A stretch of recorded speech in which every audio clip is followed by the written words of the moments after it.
YCP ప్రభుత్వంలో మహిళలకు రక్షణ లేకుండా పోయిందని రాయదుర్గం మున్సిపల్ చైర్పర్సన్ పోరాలు శిల్ప వ్యాఖ్యానించారు. అనంతపురం జిల్లా రాయదుర్గం ప్రభుత్వ జూనియర్ కళాశాలలో ఆడుదాం ఆంధ్ర క్రీడా పోటీల ముగింపు సభ నిర్వహించారు. సభ వేదికపై కూర్చున్న చైర్పర్సన్ శిల్పపై మున్సిపాలిటీలోని 21వ వార్డు వైసీపీ కౌన్సిలర్ గోవిందు తనపై వెనుక నుంచి పూలు విసిరినట్లు ఆమె ఆరోపించారు.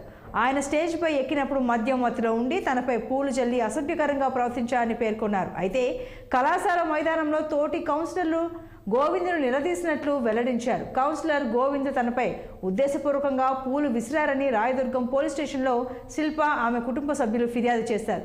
ఈ సమావేశంలో అసభ్యంగా ప్రవర్తించాడని, వెకిలి చేష్టలు చేశాడని కౌన్సిలర్పై ఆమె పోలీసులకు రాతపూర్వకంగా ఫిర్యాదు చేశారు. కఠినమైన చర్యలు తీసుకోవాలని మున్సిపల్ చైర్పర్సన్ శిల్ప పోలీసులను కోరారు.